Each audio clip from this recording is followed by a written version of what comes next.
বন্ধুরা, ভারতের বাইরে তৈরি হচ্ছে বিশ্বের সবথেকে উঁচু রাম মন্দির। এই মন্দিরে আগে পিছিয়ে আছে অযোধ্যার রাম মন্দির ও অযোধ্যায় পুরোদমে চলছে রাম মন্দির প্রাণ প্রতিষ্ঠার প্রস্তুতি। মূল অনুষ্ঠান 22 জানুয়ারি হবে, তবে তার আগে থেকেই সপ্তাহব্যাপী আচার অনুষ্ঠান শুরু হয়েছে। কিন্তু উচ্চতায় অযোধ্যার রাম জন্মভূমি মন্দিরকেও পিছনে ফেলতে চলেছে অস্ট্রেলিয়ার পার্থের এই মন্দির। অস্ট্রেলিয়ার বিশেষজ্ঞরা এমনটাই বলছে। বন্ধুরা, অস্ট্রেলিয়াতেও সাড়া ফেলেছে অযোধ্যার রাম মন্দির। বন্ধুরা, পুরো আপডেটটি জানার আগে আপনি যদি আমাদের চ্যানেলে নতুন হয়ে থাকেন তাহলে আমাদের চ্যানেলটি সাবস্ক্রাইব করুন, কারণ আরও নতুন নতুন আপডেট পেতে। চলুন মূল কথায় আসা যাক। পার্থ, অযোধ্যার রাম মন্দিরের প্রাণ প্রতিষ্ঠার ঠিক আগে এলো আরও একটি সুখবর। 721 ফুট উঁচু দীর্ঘ রাম মন্দির তৈরি হতে চলেছে অস্ট্রেলিয়ার পার্থ শহরে। এই মন্দির তৈরি হওয়ার পর এটিই হবে বিশ্বের সবথেকে উঁচু রাম মন্দির।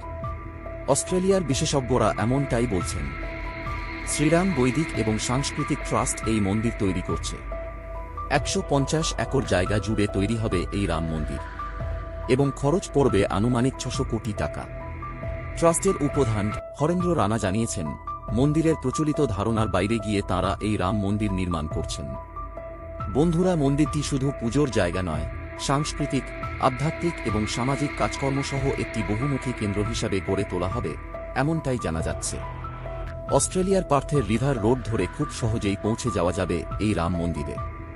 এই মন্দির কমপ্লেক্সে মোমবাতিতে সাজানো বারান্দা, চিত্রকূট এবং পঞ্চবটি নামে দুটি উদ্যান, রামনিবাস নামে একটি হোটেল, সীতা রসোই রেস্তোরাঁ, রামায়ণ সদন লাইব্রেরি এবং তুলসীদাস হলের মতো বিভিন্ন আকর্ষণীয় সুবিধা থাকবে। এছাড়া মন্দিরটিতে থাকবে একটি যোগ কেন্দ্র, একটি ধ্যান কেন্দ্র, একটি বেদ শিক্ষা কেন্দ্র, একটি গবেষণা কেন্দ্র এবং একটি জাদুঘর। এর সঙ্গেই থাকবে একটি প্রযুক্তি উদ্যানও। এছাড়া একটি জৈবনিকাশী শোধনাগার এবং একটি সৌরবিদ্যুৎ কেন্দ্র তৈরি করা হবে। কার্বন নিষ্কাশন শূন্য করার লক্ষ্যেই এই দুই কেন্দ্র তৈরি করা হবে। পুজোপাঠের বাইরে এই মন্দিরকে একটি প্রাণবন্ত সাংস্কৃতিক কেন্দ্র হিসেবেও গড়ে তুলতে চাইছে ট্রাস্ট। বিভিন্ন সাংস্কৃতিক অনুষ্ঠানের আয়োজন করে, বিভিন্ন উৎসব উদযাপন করে এবং বিভিন্ন সভা সমিতির মাধ্যমে স্থানীয় সম্প্রদায়ের সঙ্গে আরও বেশি করে মেশার লক্ষ্য নিয়েছে তারা। এদিকে অযোধ্যায় পুরোদমে চলছে রাম মন্দির প্রাণ প্রতিষ্ঠার প্রস্তুতি। মূল অনুষ্ঠান 22 জানুয়ারি হবে, তবে তার আগে থেকেই সপ্তাহব্যাপী আচার অনুষ্ঠান শুরু হয়েছে। বৃহস্পতিবার গর্ভগৃহে স্থাপন করা হয়েছে রামলালার মূর্তি।